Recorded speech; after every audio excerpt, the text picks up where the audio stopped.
the first time I met you, Mr. Bill Mitchell, well, before we get to me, if we could finish with Walter. Was it? He will move on to further challenges, but what he does and what he enjoys, which is here, he first told me he was going to stop doing this because he was going to go on to other challenges. I do believe he'll go to other challenges, but he won't stop doing this. The first time he told me this, that he was going to stop, was 1986. He's not going anywhere, although, again, he doesn't go out and put on major events like, I mean, my sympathies for Brian and his crew here and all that they go through. He used to do things to that level. Now he adds as much color to it as he can in every way that he can, like he is here. So he'll do less, but he'll always be a part of what's happening. Of course, it's just a very long farewell tour. The first time I met you, Bill, was in a London hotel room in 2005. What are you trying to say? Where you force your hot sauce down my throat, as we can see here. So I'd just like to say that it was very nice and very memorable, and it still stings. You're right. People believe anything they see, so that's okay. Thank you. But of course, you've travelled the world because of video games. I just wanted to ask you, is that what opportunities do you think playing video games has given you in your life? Well, when I was in the offices of Masaya Nakamura at Namco, when he walked in with himself and his inner circle of marketers and programmers, what I explained to them, which is certainly true, is what I take from video games, what it brought out in me, what it forever scarred in my personality, was a competitive edge to do better and better and better and better. And it didn't matter how well I did, I wanted to do better.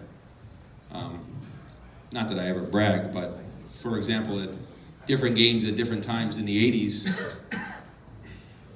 I was playing a game and I'd be playing a game at a level and there was nobody who was near me. But it didn't matter, I was always against myself. And I always did the best when I competed against myself. And it was video games that brought me to that. So the fact is, long after video games,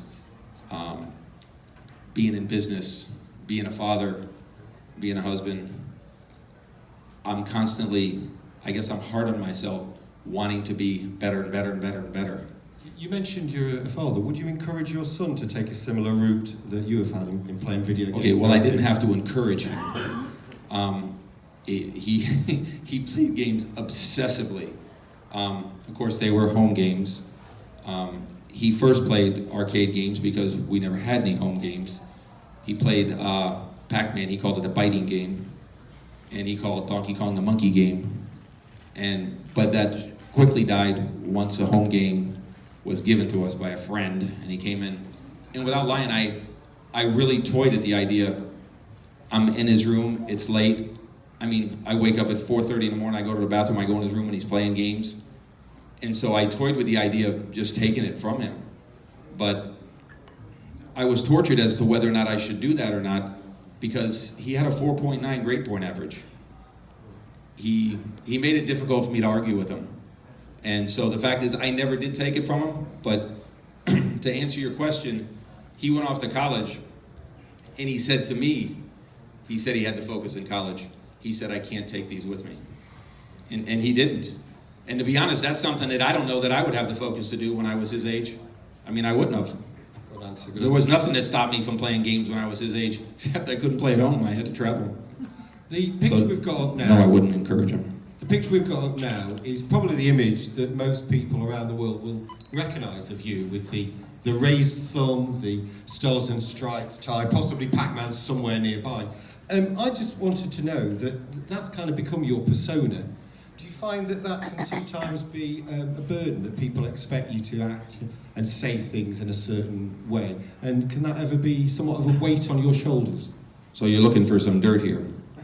Well, the answer is no, not at all. Not even a smidgen. But to expand on your answer a little bit, it's actually made me somewhat of a better person.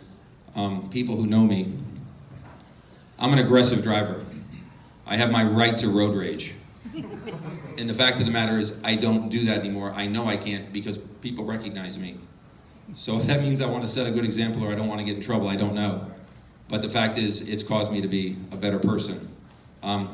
Richie picks on me in a nice way. He says I don't cuss. And really I don't, and not that I haven't or I haven't had a moment but people listen to what I say, especially kids. So I have to express myself differently and I have to be more creative. You know, I call somebody a jack-in-the-box. You all know what I'm saying, but I don't say the wrong thing. You know, Richie will pick on me and I'll say, oh, you're full of sugar, and that's nothing sweet. So it does make me a better person without lying to you. And I'm intrigued as with far that. as a burden, I promised myself in the very beginning, not in the beginning, not in the 80s. In the 80s, people would recognize me if they were like people that had game magazines, or once in a while, I'd be in a carnival, somebody would stop me. But it wasn't until the late 1990s with the internet and with Perfect Pac-Man that people on a daily basis would recognize me. And I promised myself I would never be that guy that wouldn't give an autograph, that wouldn't do a selfie, that wouldn't answer a question, wouldn't shake a hand. I mean, So far, so good. You mentioned the Perfect Pac-Man, which certainly brought you to prominence, and you were somewhat of a hero, and you were famous. And then you starred in this film in 2007, King of Kong, and your fame went to infamy. And most people who didn't know you would assume, oh, he's the bad guy, he's the arrogant one, he's the rude one. I want to know, when that film was being made, were you aware of how you were being portrayed? Okay, to answer the question first, I wouldn't have it any other way. If you think it's as much fun, if you don't think it's more fun being the bad guy than being the crybaby, then you don't know what you're talking about. The fact of the matter is, no, we didn't know what the film was being made. There was really a tremendously broad scope of film footage. There really was. And we thought it was simply an historical aspect of gaming overall, which is similar to what Chasing Ghosts did. But the truth is, so many of you will learn here for the first time, I don't want to say crybaby, Mr. Steve, 2 producers and a director, they have ties that go back to childhood, back to grade school. And I was given an article in a Seattle newspaper where it said, friends achieve success, they make a movie. And they said the idea of the movie came out of, they were all sitting, having a beer, or as you would say, having a pint. And they were having it in a bar, and that's where the idea of the movie came up. They did film a tremendous amount of stuff, but in the Austin newspaper, the director was quoted as saying, we determined the direction of film before we ever met Billy Mitchell. So we actually didn't know. We were made different promises and commitments from them that they didn't keep, but they didn't keep them. Everybody here, everybody here, we're friends, we don't lie, we tell the truth, we assume other people do. In the world of Hollywood business, but certainly in the world of Hollywood, that's a dangerous thing. So they made the film they made, and they were successful at it. And if I see people, which I've never had a negative encounter face to face. Richie missed his calling in life when he had a show and he could have marketed it because the last 5 minutes of the show was hate mail with Billy Mitchell. And I would forward him the hate mail and his ratings would skyrocket on his podcast. It was everybody's favorite thing. And the fact of the matter is that I wouldn't change anything the way that it happened. And however successful they were at the film, whether you enjoyed it or you didn't, whether you were happy or sad or whoever you rooted for, it was a film that wasn't thought-provoking. It provided emotion. It made some people wacky. Believe me, I can tell you stories that would scare you. But they made a great film. And if you watch it and you say, this is a great movie, you have no problems with it at all. I don't. Walter doesn't. No one does. But if you, as we first thought it was a historical documentary, then yeah, you would have problems with it. Because forget the good guy, bad guys. There's all kinds of mistakes.